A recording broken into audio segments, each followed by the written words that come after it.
자, 47번 문제 봐보세요.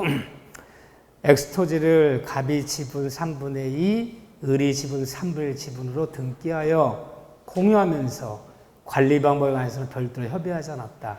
우리 관리 방법은 남한테 빌려주는 걸로 생각하시면 되는데, 자, 1번에 지분 3분의 2 가진 갑으로부터 이 토지의 특정 부분에 사용 수익을 허락받아 병이 점유하고 있다면 지분 3분의 1 가진 을이 쫓아가서 병을 상대로 토지반을 청구할 수 있다 없다? 없다. 병은 정당한 임차인이고 정당한 적법점유자죠. 3분의 2의 도가 있었기 때문에 반환 청구할 수 없다. 있다. 틀렸네요. 정답은 나왔어요. 자, 2번 볼까요? 그런데 갑이 지분 3분의 1 가진 갑이 부정한 방법으로 이 토지 전부에 관한 소유권 이전 등기를 갑에 단독명의로 등기를 했어. 지분 3분의 1 가진 애가 단독명의로 등기했다면 을이 쫓아가서 갑을 상대로 등기 전부 말소 요구할 수는 없고 자신의 지분에 관해서만은 말소를 청구할 수 있다 없다. 있다면 틀리려면요. 전부 말소를 그러면 틀리는 거지. 걔 지분 범위 내에서는 유효하기 때문에 내 지분에 해당되는 것만 말소 요구해야지 전부 말소 요구할 수는 없는 거예요. 정확히 썼네요. 자기 지분에 해당되는 것만 말소 청구할 수 있는 거다. 그렇죠. 세 번째, 이 토지에 관해서 정이라는 사람이 3자 공유자 갑, 을이 공유하는 토지를 3자 정명의로 원인 무효의 소유권 이전 등기가 경계되었다면 을이 쫓아가서 정을 상대로 특히 전부 말소를 청할 수 있다. 이거 뭔데요? 이거는 보존행위예요. 이건 보존행위잖아요. 전부를 말소하라. 전부를 철거하라. 전부를 반환하라. 공유한 토지를 3자가 침해했을 때 공유자인이 쫓아가서 보존행위 하는 것을 뭐 등기 말소, 뭐 목적을 반환, 결과 제거, 예방청을 보존행위 때문에 전부를 철거하라. 전부를 말소하라. 전부를 요구할 수 있다 없다? 있다. 이건 다른 거예요. 다만 공유자 중 1인이 단독명의 등기 냈다면 그건 전부 말소 요구하면 안 돼. 걔 지분 범위에서 유효하기 때문에 내 지분에 해당되는 것만 말소를 요구할 수 있지만 3자 명의로 등기 났을 때는 1인이 쫓아가서 전부 말소를 요구할 수 있다. 이것은 보존행위 때문에 단독으로 전을 위해서 전부를 행사할 수 있다. 그래서 보존행위 그러면 나오는 게 철거, 반환, 예방, 말소 이 단어 나오면 보존행위야. 전부 말소를, 전부 철거를, 전부 반환을 요구할 수 있다. 좋은 지문.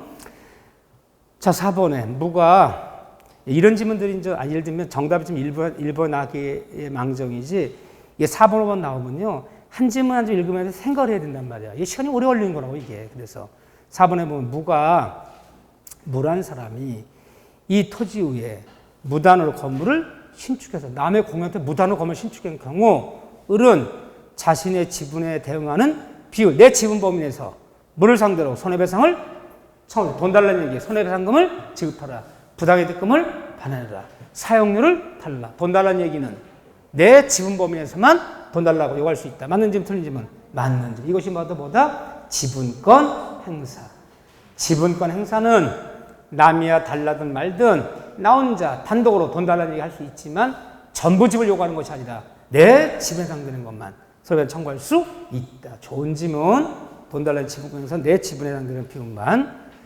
5번에 이 토지가 나대지인데 이 나대지인 경우 갑은 을의 동의 없이 건물을 신축할 수 없다. 그러면 토지를 공유하고 있는데 공유한 토지에 건물을 여기 짓게 때 건물을 신축한대요.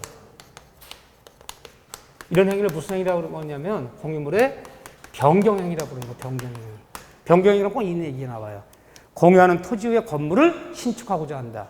공유물의 변경행위 또는 공유물의 처분행위는 항상 공유자 어떻게 돼야 돼? 공유자 전원의 동의가 있어야 돼요. 그래서 공유하는 토지 위에 건물을 짓는 것을 변경행위라 부르는구나. 전원 동의 없이는 변경이 할 수 없어. 처분 변경은 전동의로. 딱 두 명이니까 을의 동의 없이는 건물 신축할 수 없다. 변경행위니까. 변경행위는 과반수가 아니라 전원 동의가 있어야. 자, 이거 한번 연습해 봤고요. 또 비슷한 얘기가 49번이에요. 49번. 이런 문제가 너무 잘 나와요. 그래서 제가 공유는 거의 이게 사례 문제가 잘 나오는 편이고 사면 수준이 꼭 더도 아니고 덜도 아니고 꼭 47번, 49번 요 정도 얘기. 자, 49번 문제 봐보세요. 페이지 220페이지에 갑과 을이 토지를 제가 왜 X 이런 거 안 읽냐면요. 뭐 X 토지 위에 Y 건물, X, Y 다 빼고 읽으세요. 헷갈려 죽어 아주 그냥. 그거 왜 그렇게 쓰는지 몰라. 아니 X라 그러면 Y가 있어야 될 거 아니야. 하나만 하는데 무슨 X야. 그냥 토지를 그러면 되는 거지. 갑과 을이 토지를 공유하고 있는 경우에 관한 설명으로 옳은 것은 토지를 공유하고 있다. 1번에 5분의 1 지분권자 을은 지분 5분의 1 가진 을은 갑의 동의 없이 자기 자신의 지분을 내 지분을 병에게 처분하지는 못한다. 맞아요? 틀려요? 틀렸잖아요. 공유물의 처분은 공유한 토지 건물을 처분하려고 그래요. 공유물의 처분은요. 공유자 아니면 전원의 동의가 있어야지. 다른 공유자 전원의 동의 없이는 공유물은 처분할 수 없지요. 근데 공유 지분, 내가 내 지분 처분하는 건요. 내가 내 지분 5분의 1 처분하는 건데 공유 지분 처분은요. 공유 지분을 처분하거나 내 공유 지분에 담보 설정하는 것은 공유자들은 언제든지 자유롭게 단독으로 할 수 있다 없다? 있다. 그래서 별건 아니지만 항상 공유 문제 풀 때는 공유물을 묻는 건지 공유한 토지 건물을 묻는 건지 내 공유 지분을 묻는 건지 이거 조심하셔야 돼. 응? 요게 21회 때 문제인데 아주 인상적이에요. 10년이 지났네.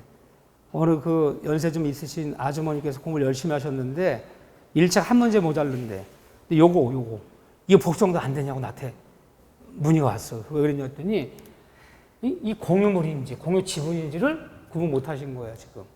응? 그 1번도 맞는 거 아니냐라고 생각하시더라고요. 현보고 와서도.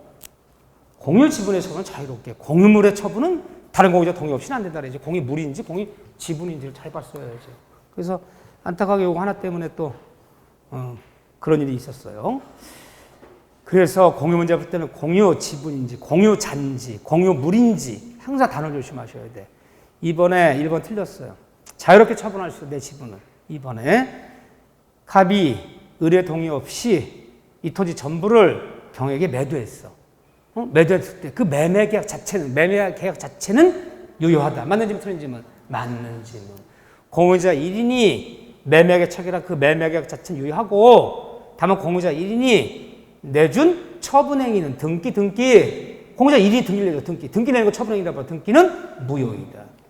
전해동의 없이 이루어진 처분행위는 등기는 무효지만 또 전부 무효는 아니다. 하지만 전해동의 없이 공유자 1인이 쓴 그 매매계약 자체는 유효하다.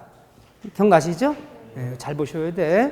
세 번째, 삼자 병이 이 토지를 불법 점유하고 있는 경우에 갑은 을의 지분에 관해서도 직권뿐 아니라 을의 지분에 관해서도 특별 사정 없는 한 단독으로 병에게 손해배상을 돈 달라는 얘기는 네가 네 지분만 행사해야지. 다른 공유자 지분을 대신해서 행사할 수 있다 없다? 없다. 지분권 행사는 대신해서 행사할 수 없어요. 응? 그렇죠? 돈 달라는 얘기는 다른 공유자 지분을 대신하여 큰일 나지. 네 지분에 해당되는 것만 그래야죠. 오케이. 좋은 질문 많이 나오네. 청구할 수 있다. 틀렸어요. 이 문제 잘 보셔야 돼. 49번 문제 찬찬히 다시 한번 잘 보셔야 돼. 4번에 지분 2분의 1 지분권자 갑이 을의 동의 없이 이 토지 건물을 축조했다. 건물 짓는 거 무슨 행위? 변경행위는 어떻게 해야 된다? 변경행위는 공유물의 변경행위는 공유자 전원. 전혀 동의 없이 이루어진 건 불법행위예요. 쫓아가서 을은 갑에게 건물 전부의 철거를 청구하지 못한다. 전부 철거할 수 있어요. 이게 보존행위니까. 다만 얘가 점유하고 있다면 반환 청구는 토지 반환 청구는 안 돼. 하지만 철거하라, 제거하라. 이거 보존행위는 전부를 철거하라. 요구할 수 있는 거예요. 보존행위는. 그러니까 누가 침해한다는 게 공유한 토지를 침해하는 것은 3자가 침해할 수도 있고 공유자 1인이 침해할 수도 있어. 공유자 1인이 침해했더라도 철거해달라, 뭘 해달라는 건 다 전부를 요구할 수 있어. 응? 그렇죠? 전부를. 전부행위 때문에. 전부를 철거할 수 있다 그래야 돼. 없다가 틀렸어요. 5번에 3분의 2 지분권자 갑이 을의 동의 없이 토지를 전부를 임차평에 세운 경우에 의뢰인평에 토지인도 청구할 수 있다 없다? 없다. 정당한 임대차니까. 그래서 자꾸 좀 보존행위, 지분권 행사, 관리행위, 변경행위, 처분행위 요거 묻잖아 지금요. 용어들. 그러니까 어렵게 안 나와요. 이 정도만 돼도 훌륭한 거예요. 자, 그 정도 봐주시고 뭐 어려운 문제도 많은데 뭐 문제를 위한 문제 너무 풀려고 그러지 마시고 뭐 하나 더 보자면 51번 정도 문제 하나 스스로 봐주세요. 그 정도. 52번 문제 똑같은 문제야. 좋아. 52번도 풀어볼게. 좋아요. 52번 문제 하나 더 풀어보자고요. 공유는 반드시 나오니까 또 나와도 꼭 이렇게 사례는 나와요. 자, 55 문제 볼까요? 가불병 3인은 토지 1000평을 6분의 4, 6분의 1, 6분의 1 지분으로 공유하던 중 과반수 지분권자 갑이 뭐 3분의 1을 갖고 있네. 갑은 을과 병의 동의 없이 정에게 이 부동산 전부를 보증금 1억 원에 월 임대료 300만 임대를 쳐야 돼. 일단 임대계획 자체는 정당하고 유효한 거예요. 300만 원 보증금 1억 원에. 다음 설명 중 틀린 것은 좋은 문제네. 1번에 보면 갑이 지분 3분의 1인 갑이 정의 차임 연체율로 차임이 연체예요. 보통 임대차 몇 개 차임이 연체되면 임대차에서 2기 이건 상가 아니니까 2기의 차임이 연체를 이유로 임대차 계약을 3분의 1 가진 애가 해지하는 것은 관리인으로서 전원이 해지하잖아도 지분 3분의 1 가진 애가 단독으로 해지할 수 있다. 맞는 지문, 틀린 지문. 맞는지 보세요. 공연 토지를 남한테 임대 놓는 행위, 임대차 놓는 행위가 관리 행위예요. 그러면 임대차 계약을 해지하는 것도 관리 행위예요. 그럼 3분의 지분 과반수만 있으면 해지할 수 있어요. 남의 공연 토지를 처분했어요. 매매를 했어요. 매매. 처분했어요. 처분할 때는 전원의 동의가 있어야지 처분하는 것이 원칙이에요. 그러니까 매매계약서 썼는데 매수인 중도금을 안 치러, 매수인 잔금을 안 치러. 일단 최고에서 빨리 치러달라. 끝까지 안 치러. 그래서 채무의 원인으로 잔금 안 치르니까 매매계약을 해지하려고 그래요. 해지 어떻게 해야 돼요? 전원이에요. 전원해야 돼. 전원. 즉 남한테 임대 놓는 건 관리행위라면 해지하는 것도 관리행위. 남한테 처분하는 거, 매매계약 맺는 게 처분행위라면 이게 그 매매 해지하는 것도 처분행위. 그렇기 때문에 뭐라 배웠어요? 해제권자 여러 명일 때는 전원이 전원에게 해제해야 돼. 매매계약 자체가 처분행위라면 해제하는 것도 처분행위. 임대계약 자체가 관리행위라면 임대차 해제하는 것도 관리행위. 이게 되는 거예요. 이렇게. 여기는 과반수, 여기는 전원이 해제해야 돼요. 이해되시죠? 네, 그렇게 봐야 해요. 자, 두 번째. 갑이, 지분 3분의 1인 갑이 단독으로 부동산을 배타적으로 사용하는 방법을 결정하는 이게 관리행위야. 관리행위는 적법하다. 맞아요. 세 번째. 갑으로부터, 잘 봐보세요. 3번부터. 갑으로부터, 지분 3분의 1 가진 갑으로부터 토지를 임차하여 점유하는 정에게 을이 단독으로 불법점을 이유로 토지 인도나 부담자 반환을 청구할 수는 없다. 맞아요. 정당하니까.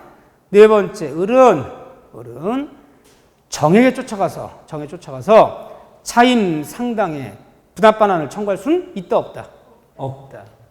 그럼 누구한테 돈 달라는 얘기 해야 돼요? 갑에게 달라고 해야 돼. 갑에게.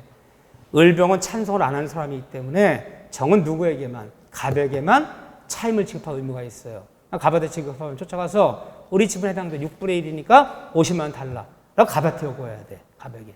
정에게 직접 요구할 권리는 없어요. 그런데 갑을병 3명 다 도장 찍었어. 을과 병도 동의해 줬어. 도장 찍었다면 을과 병이 쫓아가서 정한테 쫓아가서 우리 지분에 해당되는 300조 500원, 50만 원 직접 달라. 정한테 요구할 수 있어 없어요? 그건 있지. 그때는 자기들이 동의했다면 직접, 동의 안 했다면 직접 요구할 수 없고 갑에게만. 이러더라는 거예요. 동의 안 했잖아. 그래서 정에게 차임을 달라고 직접 요구할 수는 없다 그래야 돼. 이따 틀렸어요. 따라서 을은 누구한테 쫓아가서? 갑에게 쫓아가서 우리 지분 6분의 1 있으니까 300 중에서 50만 달라라고 갑에게 요구해야 되는 거야. 이해되죠? 4번은 틀렸고 5번은 맞은 거예요. 여기까지는 어렵지. 몇 번 수업 시간에 얘기했던 거예요. 찬찬히 한번 생각하면서 봐주시고. 자, 그 정도 봐주시고 그 다음에 합의 문제 54번 문제 하나 풀어보시고 스스로. 스스로 풀면 푸나? 내가 풀게. 좋아요. 54 불안하다. 혹시 몰라서 합의 문제는 뭐 자주 지가 2번 빼고 안 나왔지만 합의. 우리 합의 그러면 합의 재산과 생각나는 게 뭐예요? 어디 재산이 합의입니까? 민법상 조합. 민법상 조합이 토지 건물을 함께 하는 것을 우리는 합의라 불러요. 합의. 그런데 합의는 공동 목적이 토지 건물을 함께 여러 명 함께 가졌는데 함께 가진 사람끼리 토지를 함께 가진 사람끼리 공동 목적이 있다 없다? 있다. 딸기 장모반, 응? 뭐 고창수 농민회 이게 민법 조합이에요. 뭐 그래서 뭐 고수에 올려보자. 공동 목적이 있는데 합의는 출자한 금액만큼 개인의 합의 지분, 개인의 목이 있다 없다? 있어요. 출자한 금액만큼 개인의 목이 있어. 개인의 목이 있다는 얘기는 지분이 있어요. 만약에 딸기 장모반 만들면서 어느 가구는 5천 출자하고 어디는 2,500 출자했다. 그러면 합의 지분 다른 거야. 공동 출자해서 공동 작업장 토지 매입해서 공동 창고 줬어. 그럼 그 토지권을 갖고 있는 게 합의로 가는 거야. 합의. 지분이 있어. 지분이 있지만 내 지분보다는 우리 공동체 전체 공동체 우리 단체가 더 중요해요. 중요하기 때문에 개인의 목이 있어요. 개인의 목 인정하지만 이 합의 지분은 자유롭다, 자유롭지 못하다. 자유롭지 못하고 뭔가 제약을 받는 소유권이다 이렇게 부르는 거예요. 이렇게. 근데 합의는 일단 민법 조합이에요. 조합. 합의는 등기, 명의 적격이라는 것이 있더라 없더라. 등기소 가서 그 공동 창고 줬어. 공동 창고, 공동 작업장 만들었어요. 토지 건물 매입해서 등기 낼 때 소유자 논산 딸기 장모반, 소유자 고창수박 농민회라고 그 명의로 이 조합 명의로 등기 낼 수 있다 없다? 없다. 이게 안 받아줘. 조합 명의로는. 그럼 어떻게 내야 돼요? 합의자 전원의 명의로 등기를 내야 돼요. 그러니까 만약에 조합원이 30명이에요. 30명. 그럼 어떻게 내야 돼요? 소유권 이전, 원인은 매매, 소유자 30명 이름 다 적어야 돼. 응? 성명, 주민번호 다 적어야 돼. 전원의 명의 등기해야 돼. 근데 전원의 명의 등기하지 않고 만약에 합의자 1인 이 귀찮단 말이야. 30명 전원의 명의 등기를 냈더니 첨부 소리가 엄청 많잖아요. 그 합의자 1인 명의로 등기를 냈어. 등기가 났다면 원래 전원의 명의 등기 내야 되는데 법조문에는 전원의 명의 등기를 내라고 했어. 근데 합의자 1인의 명의로 등기 났다면 이 등기는 유효다, 무효다. 이게 가장 최근에 시험 문제예요. 이게 20몇 회 때 한번 나왔어요. 합의자 전원의 명의 등기 내야 되는데 전원의 명의 등기 내지 않고 대표자 홍남기야. 딸기 장관 대표자 홍남기야. 소유자 홍남기. 대표자 1인 명의로 등기 내버렸어. 합의자 전원의 등기 내지 않고 합의자 1인 명의로 등기 났다면 기왕에 등기 났다면 이 등기는 유효다, 무효다. 이게 너무 특이한 거야. 이게 정답이었어요. 원래 근데 등기법 배울 때 뭐를 배웠어요? 절차 위배된 등기도, 방시에 위배된 등기도, 기왕에 등기 났다면 등기는 유효하다라 배웠지. 이건 무조건 무효야. 왜 무효라느냐? 명의신탁을 보는 거야. 다른 조합원들 다 명의신탁 해버린 거야. 명의신탁은 뭐다? 명의신탁 등기는 무효다. 명의신탁 취급해서 1인명 등기한 것은 무효예요. 처벌이 문제가 아니라 무효다. 이렇게 들어가야죠. 두 번째, 합의 지분은 상속이 된다, 상속이 안 된다. 상속이 안 돼. 공유 지분은요? 되지. 이건 상속이 안 돼요. 응? 합의자 1인이 사망하면 이분의 지분은 다른 합의자에게 상속 안 시켜주기 때문에 어떻게 이속한다? 어떻게? 10명 중에 조합원 10명 중 1명이 돌아가셨어요. 그분의 지분은 그분 자식한테 상속 안 시켜줘요. 왜 안 시켜줘요? 공동구조 깨지잖아. 딸기 농사 지은 사람이 딸기 장보만 만들어서 공동출하 공동 판매해야 되는데 그분의 자식은 딸기 농사 안 져요. 서울에서 직장 다니는 사람이야. 직장 다니는 사람이 딸기 장보만 지분 갖고 있으면 되겠어요? 안 되겠어요? 안 되잖아. 상속 안 시켜줘. 다른 합의자에게 기속하는 거야. 기속하는데 어떻게 기속해요? 균등하게. 평등하게, 이렇게 균등하게. 요 얘기 때문에 했어요. 공유자 1인이 사망하면 그 공유자 그 사람의 지분은 상속 없이 사망하면 공유자의 그 사람의 지분 다른 공유자에게 어떻게 들어가요? 어떻게? 지분 비율로. 합의자 1인이 사망하면 다른 합의자에게 어떻게? 지분 비율이 아니라 평등하게. 달라요. 합의 지분은 평등하게. 공유 지분은 지분 비율로. 혹시나 싶어서 그 정도만 봐주시면 돼. 나머지는 한번 읽어보시고. 네. 자, 이제 용의물권 볼까요? 물권법이 많이 나올 때는 15문제. 물권법이 15문제 나오면 민법 총칙이 9문제 나와요. 어쩌다가 민법 총칙 꼭 10문제 안 나와요. 9문제 나오는 해도 가끔 있어요. 총칙이, 물권법이 15문제 늘어나요. 총칙이 10문제 나오면 물권법 14문제. 그런데 14문제나 15문제 나오건 물권법에 제일 쉬운 데는 용의물권이야. 용의물권 문제가 제일 기출인데 제일 쉬워요. 오늘 물권 3문제 나와요. 사이좋게 나와요. 사이좋게. 지상권 한 문제, 지역권 한 문제, 전세권 한 문제. 똑같이 나와요. 한 문제씩. 그런데 따져보면 이 지역권이라든가 전세권이라든가 이 지상권 공부량은 엄청 차이가 많지. 지역권은 크게 볼 것도 없어. 그렇지만 거의 한 문제 나와요. 근데 제 개인적으로 볼 때는 공부량은 전세권이 제일 많아야 돼. 전세권은 우리 실제로 많이 쓰고 있는 거기 때문에 오히려 전세권은 좀 디테일하게 이렇게 법조문들이 많아요. 이렇게. 이 공부량 훨씬 잡당이 많은데 출제는 어쨌든 똑같았어. 지금까지는. 어쩌다 이제 요게 빠지면 요게 두 문제 나올 확률이 커요. 근데 지상권이 뭐 어려워요? 관습법상의 법정 지상권. 366조의 법정 지상권. 너무 어렵지. 어려운 정도가 아니죠. 우리 중개합의법 전범을 다 통해서 우리들한테 가장 부담스럽고 어려운 데는 법정 지상권이야.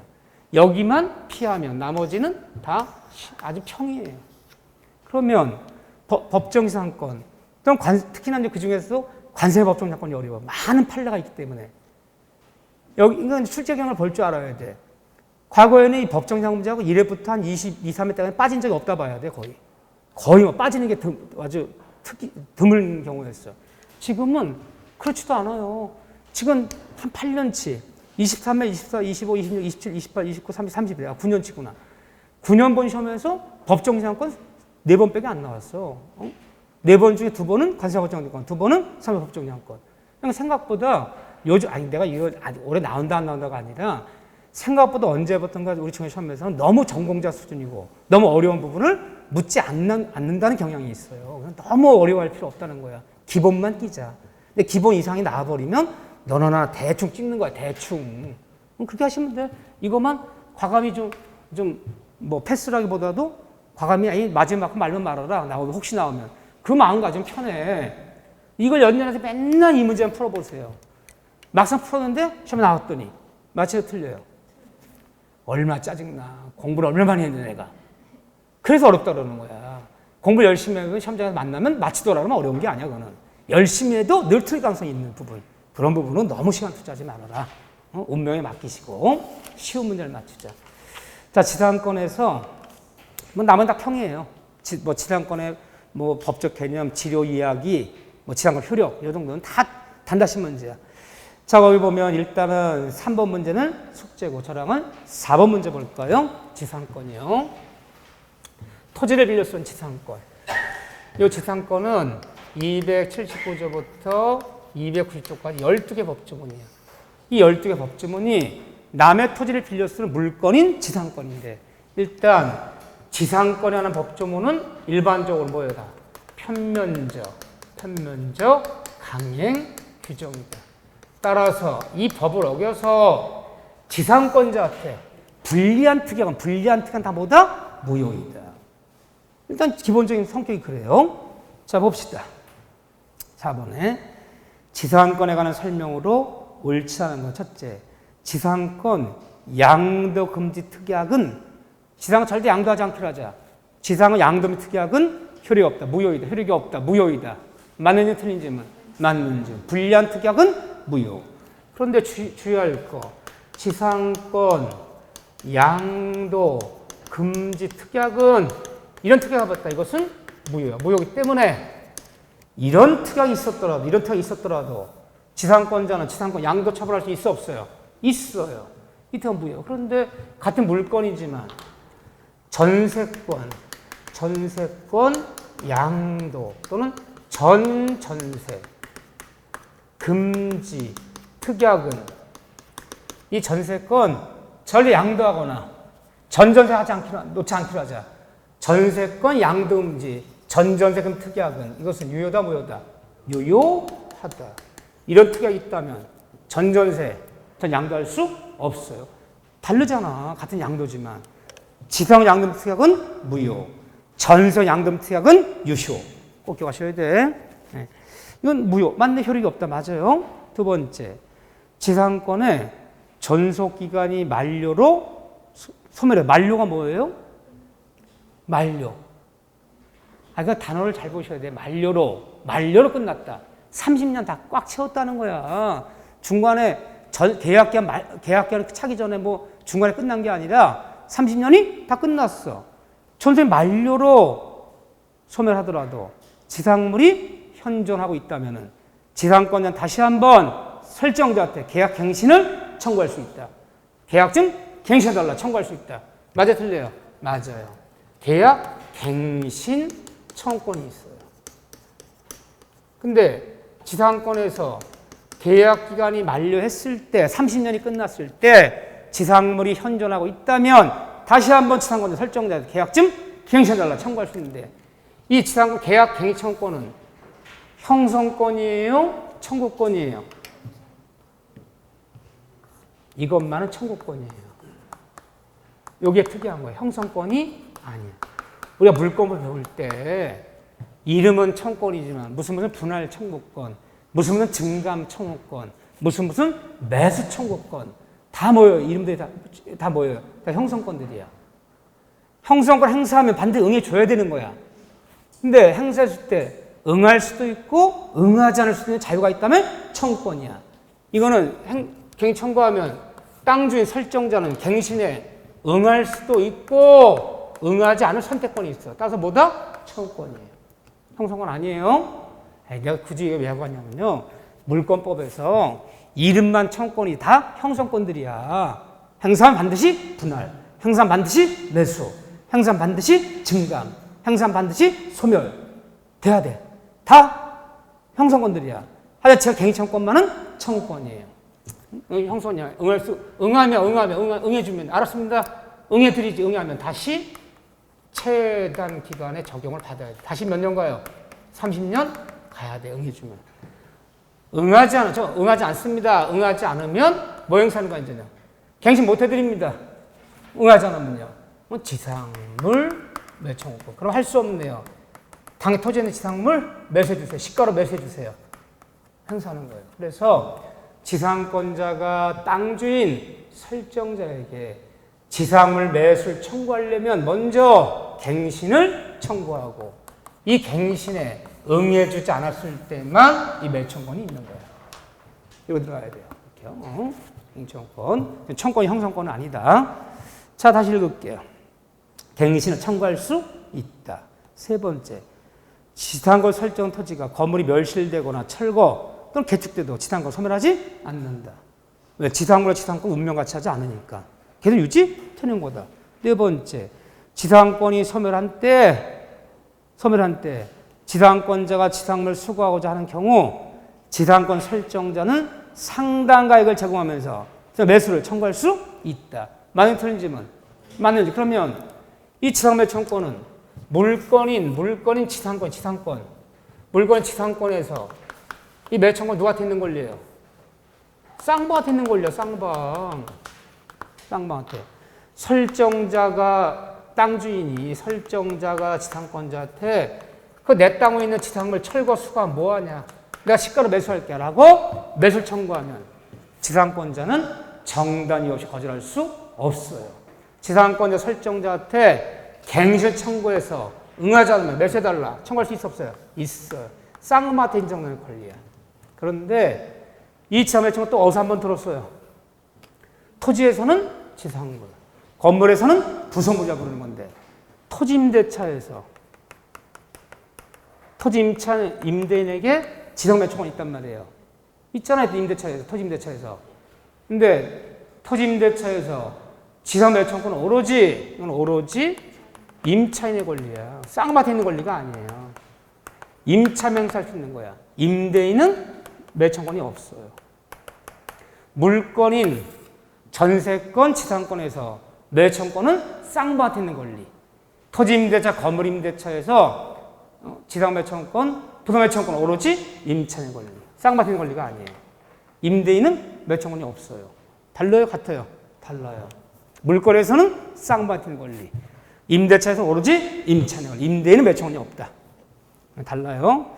여기 4번 맞네. 설정자도 매수를 청구할 수 있다. 5번에 지상권자 지료가 1년 연체된 상태에서 토지가 3자 양도되고 다시 양도된 날로부터 1년 6개월이 연체돼서 합치면 몇 년이 합치면 2년 6개월이에요. 이 경우에 토지 양수인은 양도된 연체액을 합산해서 저 소멸을 청구할 수 있다 없다? 없다. 전후에 걸칠 때는 현재 양수인 너에게 2년 체납해야지. 지나간 전세에 밀린 거지 합쳐서 2년 되는 건 소멸 청구 사유가 아니다. 기억나시죠? 유명한 문장. 그럼 맨날 왜 자꾸 이 지료 얘기가 중요하냐면 판례가 이 법정상관 말고는 지료백이 없어요. 12개 법조문 중에서 판례 나온 게 지료백이 없다니까. 그만큼 판례가 없다는 게 뭐예요? 판례가 없다는 게 실상에서 지상권이 없다는 거야. 사회생활 때 거의. 이 지상권이 많으면 법조문이 많이 벌어져서 소송이 들어올 텐데 법정지상권 얘기 빼놓고는 지료 얘기 빼기 판례가 없어요. 그리고 맨날 지료 얘기를 안 빼먹고 묻는 거예요. 이렇겠어요. 자, 그런 얘기들. 그 다음에 거기 보면 6번 얘기 볼까요?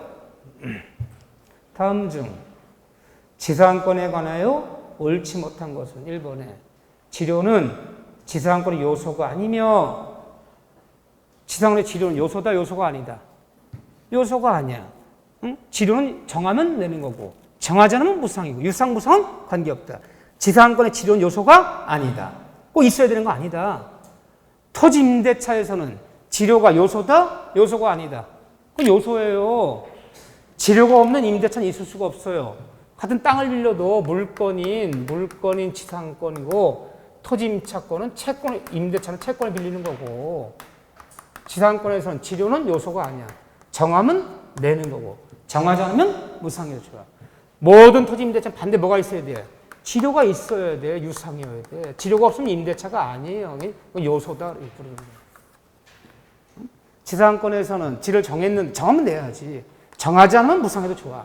정하면 내야 되는데 지료 체납 정했는데 지료 체납이 얼마라면 정했는데 지료 체납이 얼마라면 2년이라면 지상권 어떤 거야? 소멸 사유야. 소멸 청구당해요. 토지임대차에서는 얼마 참이 연체되면 여긴 2년이 아니에요. 연체되면 토지임대차 소멸 해지 사유예요. 아무것도 아니지만 지상권은 2년 체납. 여기는 2기. 어떤 이것도 헷갈려. 토지임대차는 2기. 지상권은 2년 체납의 소멸 사유예요. 달라요. 자, 두 번째 볼까요? 자, 1번 다시 읽어드릴게요. 같이 보세요. 지료는 지상권의 요소가 아니며 그 지료를 등기해야 제3자에 대응할 수 있다. 지료를 정했는데 지료를 정했더라도 지료를 등기에 기재하지 않았어요. 기재하지 않으면 3자들에게는 주장할 수 있다 없다? 없다. 지료를 정했다면 등기 났어야 등기 기재하여야 3자 요청할 수 있는 거지. 지료를 정했더라도 그 지료를 등기하지 않으면 지료 증액도 요구할 수 없고 3자 대항할 수 없다. 맞아요. 두 번째. 토지의 저당권을 취득한 자가 토지의 저당을 취득한 자가 토지에 차후 용의권이 설정되어 담보가치 하락을 막기 위해서 자신 명의로 또다시 지상권을 설정했다. 토지에 저당 잡은 사람이 저당 잡은 토지 후에 아무것도 짓지 못하게 하기 위해서 뭘 건물 지으려고 설정한 지상권이 아니라 이 땅에 짓는 거 방지하기 위해 잡는 지상권을 무슨 지상권을 부른다? 담보지상권. 담보지상권. 담보지상권이라고 부르잖아요. 명의로 지상 설정한 경우 이 담보지상권은 30년간은 지상권이 아니라 이 담보지상권은 저당권의 피담보채권이 변제되면 빌린 돈을 갚아버리면 지상권도 어떻게 된다? 지상권도 함께 소멸됩니다. 그러면 담보지상권은 건물질러 빌리는 지상권이 아니야. 담보지상권은 피담보채권 빌린 돈과 이 담보지상권은 뭘 갖는다? 부정성이 있다. 운명을 같이 한다. 원래 지상권은 뭐가 없어요? 원래는 부정성이 없죠. 땅을 쓰는 권리 지상권과 이 토지 위에 있는 지상물, 남의 땅 빌려서 건물 졌어요. 이 지상물은 서로 법적인 운명을 같이 한다, 같이 하지 않는다. 같이 하지 않아. 같이 하지 않기 때문에 지상물과 땅을 쓰는 권리 지상권은 수반성이 없다. 부정성이 없다. 그런데 담보지상권만은 부정성이 있다, 없다? 있다. 이거 하나만. 운명 같이 해야 돼요. 운명 같이 하지 않잖아. 요거. 요즘은 요걸 잘 묻죠. 근데 이걸 묻는 게 맞아요. 여러분들이 토지 등기를 떼어봤어. 토지 등기를 떼어봤더니 지상권 설정 등기 돼 있는 거 가끔 볼까요? 못 볼까요? 봐요. 누가 잡은 지상권이야? 다. 그 은행이 잡은 지상권이야.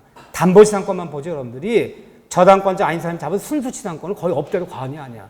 땅 주인 제정신이 아니고 누가 30년을 빌려줘.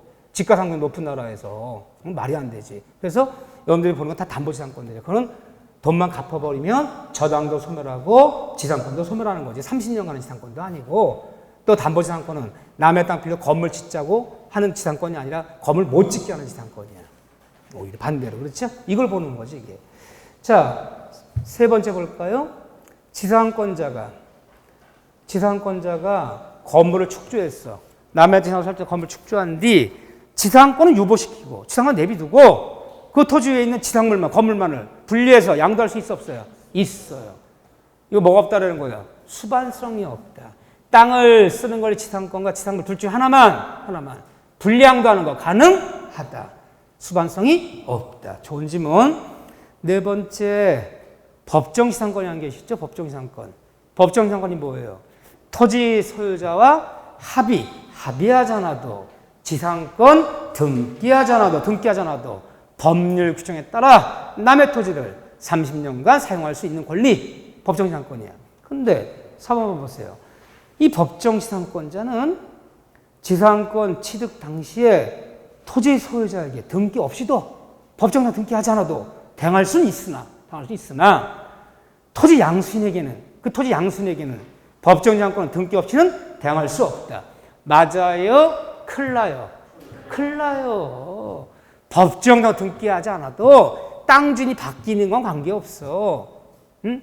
내가 법정 취득할 당시 땅 주인이 갑이었어. 5년 뒤에 땅을 팔았어, 을한테. 법정상 등기 안 해도 을한테 대항할 수 있어. 30년 다 전립하는 거야. 근데 언제 등기하라는 거예요? 그렇죠. 그 법정지상권자가 그 법정지상권을 또는 지상물 남한테 처분할 때는 등기한 다음에 처분하는 거지. 법정지상권 등기 안 해놓으면 토지가 매매됐을 때 토지 양수인에게 대항하지 못한다는 얘기 아니니까. 등기 안 해도 30년은 다 대항할 수 있어. 땅 주인 바뀌는 건 관계없어. 다만 네가 그 위에 있는 지상물을 남한테 처분할 때는 등기한 다음에 처분하는 거지. 법정으로 등기 안 하면 토지 양수인에게, 토지 승계인에게 주장하지 못한다는 얘기 아니다. 제발 조심하셔야 돼. 이 질문 잘 속인 질문이에요. 대항할 수 있다 그래야지. 없다가 아니라니까요. 주장할 수 있다. 등기 없이도. 땅 주인 바뀌는 건 관계없다. 5번에 전속기간을 영구만 하는 것은 된다, 안 된다? 된다. 영구만도 가능하다. 그 다음에 8번 문제 한번 풀어볼까요? 다 똑같아요. 그러니까 법정지상권 문제만 저기 하면 나머지 똑같은데 요즘 출제 경향으로 봐서 한 문제만 보자면 제일 좋은 문제가 그 문제예요. 6번 문제. 요즘 스타일이 제일 맞는 문제가 6번 문제가 제일 중요해요. 자, 8번 문제 하나 풀어볼까요?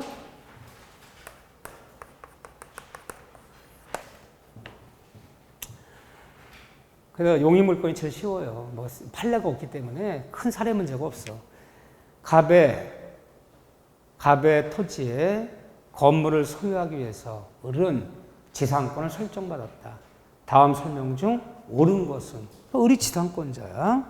이때 1번에 지상권자 을은 토지 소유자 지상권 설정자 소유자 갑의 의사에 반해서도 3자에게 이 지상권 양도 처분할 수 있다 없다? 있다. 이게 바로 물건이다. 응? 물건 양도 처분할 수 있다. 틀렸네. 2번에 이 토지를 지상권을 설정받았는데 이 토지를 양수한 자는 토지 승계인이 양수한 자는 지상권의 전속 중에 의뢰에 쫓아가서 토지인도를 청구할 수 있다 없다? 없다. 물권자들은 내 물권 전속권 내선 땅 주인이 누구한테 가 있든 다 인도거절하면서 대항할 수 있다. 이게 토지 임대차라면 토지 소유자가 바뀌었다면 새로운 신소유자한테는 대항할 수 없지. 이건 대항 임차 채권에 불과하기 때문에. 하지만 물권은 누구한테나 다 청할 수 있는 거죠. 청구할 수 없다. 토지 인도를 의뢰 맞네. 네.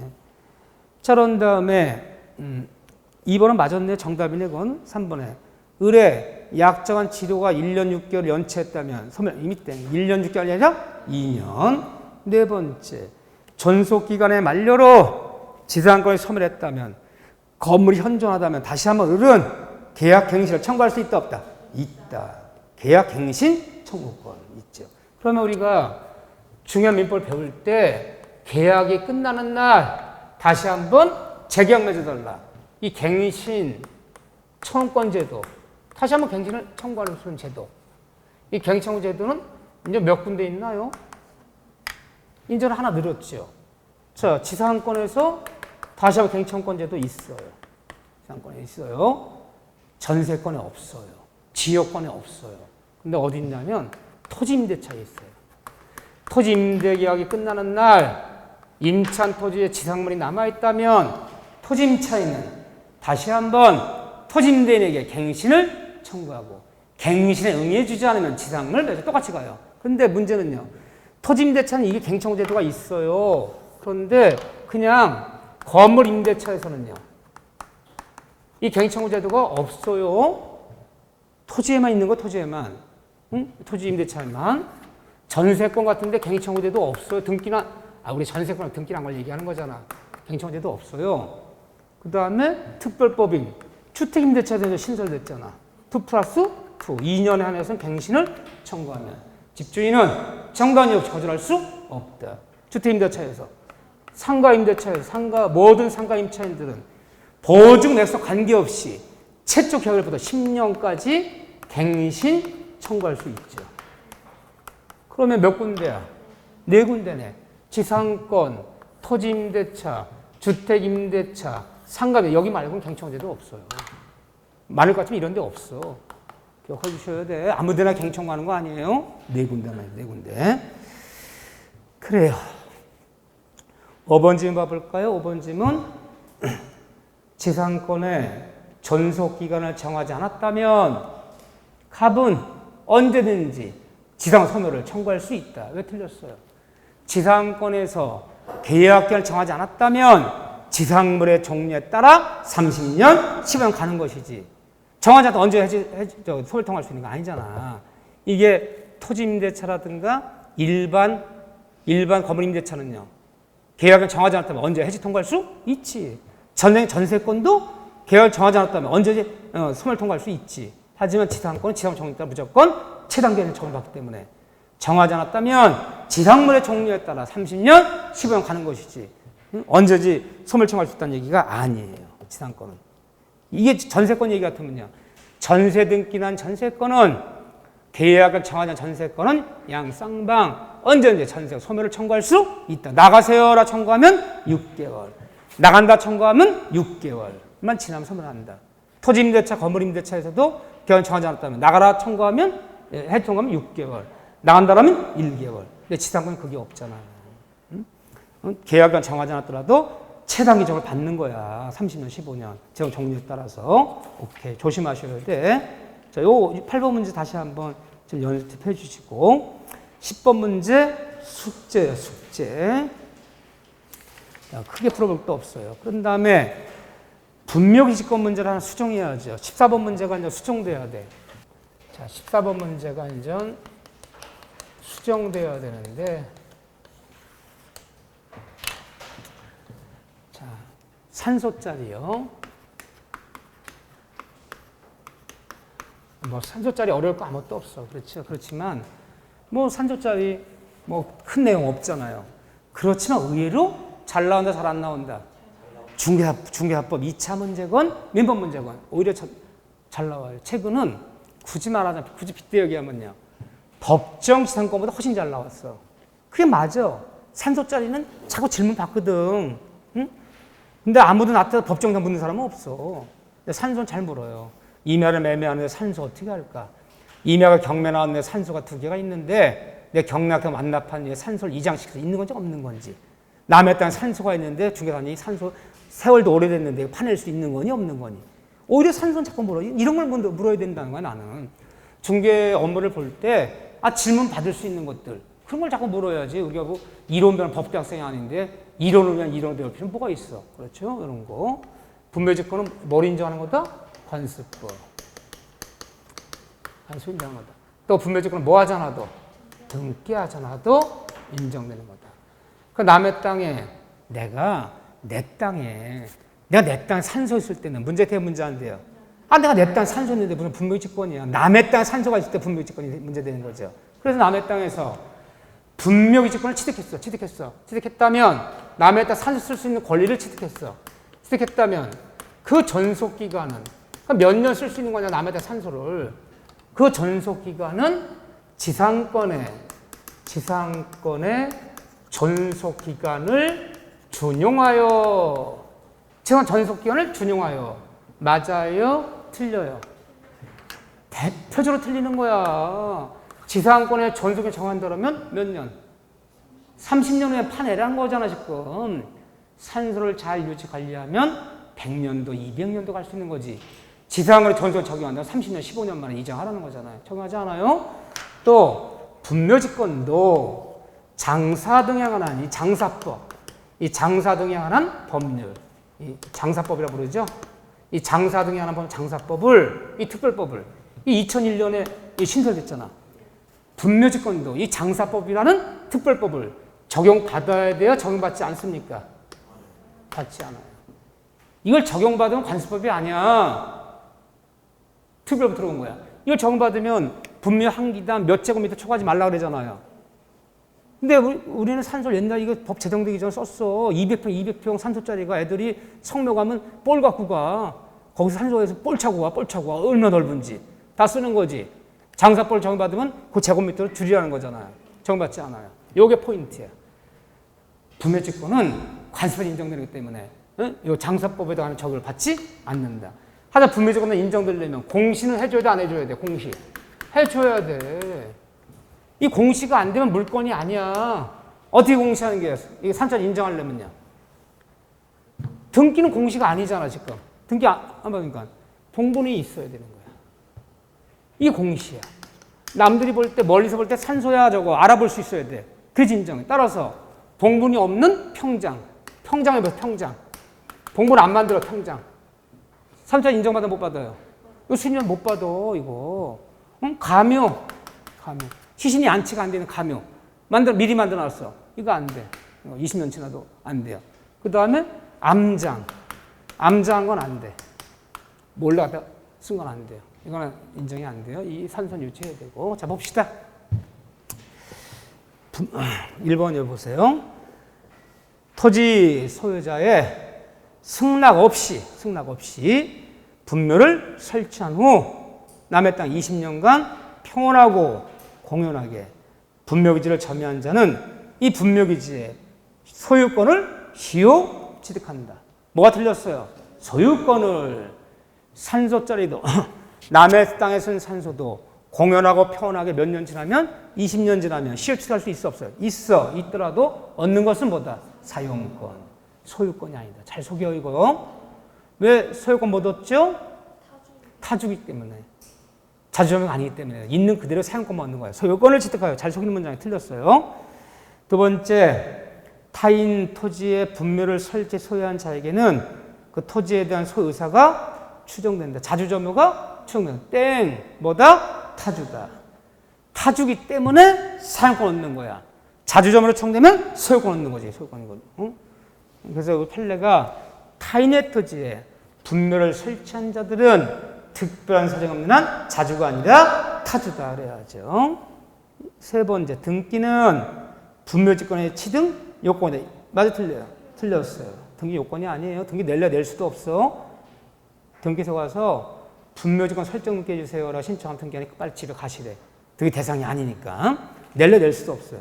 네 번째, 그래서 남의 땅에서 20년 점유해서 분묘지권을 시효 취득한 자는 지료를 지급할 필요가 있다 없다? 있다. 없다가 아니야. 이제 있다. 판례 바뀌었다 그랬잖아요. 유상이다. 시효 취득하더라도 지료는 내라는 거예요. 이게 이제 2021년 5월에 판례가 대법원 판례 변경됐잖아요. 뉴스까지 다 나왔어요. 뉴스까지. 이제는 유상이다. 남의 땅 20년 지나면 시효 취득할 수 있어. 3주짜리. 하지만 유상이다. 무상이 아니다. 이제는.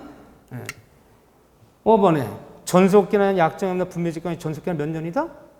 없지. 봉불 잘 유지하려면 100년도 가는 거지 5년이다 아니잖아. 다 틀렸네. 맞는 거 없잖아. 이제는. 무상이 아니라 이제 유상으로 바뀌었다. 또 분묘지권 시효 취득은 몇 년 이후에 신설된 거는 이제 인정하지 않겠다. 시효 취득. 2001년 이후에 신설된 분묘는 20년 지나도 이제는 시효 취득을 주장할 수 없다. 2001년 이전에 쓴 거면 되는 거야. 이 특별 제정된 이후부터는 시효 취득이 없는 거야. 그럼 앞으로 이제 세월이 좀 더 지나버리면 남의 땅 3도짜리 이제 시효 취득은 거의 이제 없어지겠지. 2001년 이전 쓴 선서만 되는 거예요. 그렇죠? 자, 이렇게 봐주시고, 자, 관세 법정지상권 딱 두 문제만 풀자고요. 두 문제만.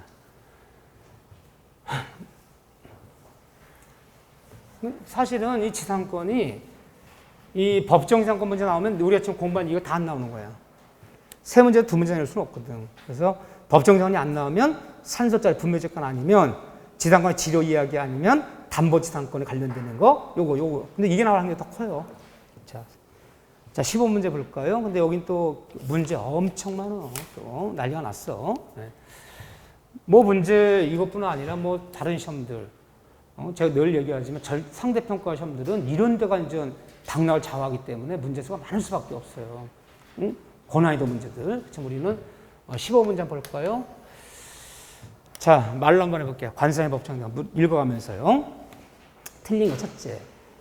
이 관세의 법정지상권은 토지와 위에 있는 건물이 처분 당시가 아니라 처음부터 원시적으로 동일을 소유해야 한다. 이미 땡. 관세법정지상권은 언제가 동일이면 언제가? 처음부터 또는 원시적으로 토지 소유자가 동일을 요하는 것이 아니라 오로지 언제만? 처분 당시. 토지 건물이 있는데 토지 건물을 처분할 당시에 어떻게 처분했다는 거예요? 토지 건물 둘 중에 하나만 처분했다는 거야. 토지 건물 다 같이 매매, 다 같이 증여, 다 같이 처분해버리면 달라지지 않잖아요. 그때만 동의면 돼. 그럼 쉽게 얘기해서요. 토지 건물이 있는데 토지 건물 둘 중에 하나만 토지 건물 둘 중에 하나만 매매, 둘 중에 하나만 증여, 둘 중에 하나만 교환. 이 당시 위에 건물이 있고 동일이었는데 둘 중에 하나만 매매 교환청이 됐다면 성립되는 거지. 처음부터 꼭 원시적으로 동일을 소유한다는 거 아니다. 언제만 독립된다? 처분 당시. 당시. 틀렸어. 니은번에 동일, 그러니까 이 기본만 보자는 거야. 이 정도 물을 확률이 커요. 어려운 너무 구체적인 문제보다는 옛날 스타일이 아니야, 요즘은. 니은번에 동일 소유이던 토지 건물의 소유자가 둘 중에 하나만 그 말은 숨어 있는 거야. 둘 중에 하나만 매매, 증여 또는 강제 경매, 분할, 공유대지 분할, 대물 변제 등으로 어느 하나만 처분되어 달라지게 되면 성립한다. 둘 중에 하나만 처분에 달라지면 성립한다. 맞아, 틀려요? 맞아요. 무슨 말만 안 나오는데 달라진 원인 중에서 토지 건물 동일인이었는데 토지 건물 소유가 달라졌어. 그 원인 중에 뭐만 안 나오면 돼? 관세법정지상권요. 저당권 실행 경매. 토지 건물 둘 중에 하나만 저당 잡았다가 동급합정은 저당권의 둘 중에 하나만 경매 집어넣었어. 그건 360 법정지상권. 한마디로 얘기해서 관세법정지상권은요. 저당권 실행경매. 중개사법에서 배울 때, 경매 배울 때 임의경매가 아닌 다른 원인으로 달라지면요. 뭐 강제경매건 공매처분이건 뭐건 다 관습법이야. 저당권 실행을 통해 달라진 것만 300여 법정지상권이야. 그렇죠? 그 말만 빼면 돼. 저당권 실행을 통해 달라졌다. 그건 관습법이 아니야. 300여 법정지상권. 그 이외에 모든 원인은 다 관습법이야. 맞아요.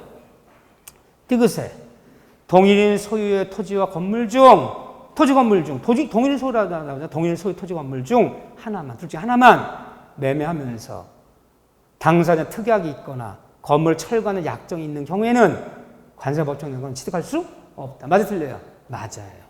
관세법정지상권은 규정으로, 우리 법적으로 얘기하면, 법적으로 없어. 없으면 관세법이지. 법적으로 얘기하면 임의규정이지 강요규정이 아니기 때문에 철거 특약이 있거나 단 의사가 있다면 성립하지 않고 의사도 특약도 없을 때만 성립하는 거야.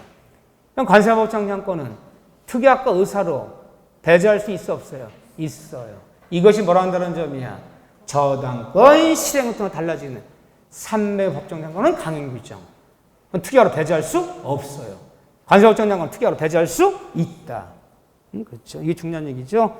따라서 니을번에 관세법상의 법정지상권을 배제하기로 하는 당사 특약은 뭐다? 유효하다. 그런데 366조 저당권 실행 경우를 통해 달라지는 법정지상권은 건물을 철거한다 특약 같은 다 무효. 특약이 있어도 성립한다. 특약이 유효하다래. 무효다. 틀렸네. 미음번에 이 관세법상의 법정지상권을 취득 당시에 토지 소유자에게 주장하기 위해서는 등기는 필요 없어요. 관세법정지상권이건 300여 법정지상권이건 등기하자로 인정해요. 필요 없으나 그 토지의 전득자인, 토지가 매매됐나 봐. 전득자에게 대항하려면 등기가 필요해요. 틀렸죠? 등기 안 해도 토지 소유자 바뀌면 관계없어. 언제 등기하라는 거야? 그 지상물을. 법정지상권 취득한 지상물을 남한테 처분할 때는 등기한 다음에 처분하라는 거지. 땅 주인 바뀌는 것은 관계없어. 등기 안 해도. 등기가 필요하다. 틀렸잖아요. 그럼 틀린 건요. 기억, 니을, 미음. 니은, 디귿은 맞았어요. 이거 한 문제만 연구하셔. 다른 거 어차피 하는데 뭐 환지 처분이 어떻고 공유물 분할이 어떻고 환매권 실행이 어떻고 이런 거 나오면 못 맞춰. 무슨 소리인지 모르고 그림도 안 그려져. 그렇게 어렵게 나오면 어차피 90점짜리 문제고 이 정도 승부를 거셔야 돼.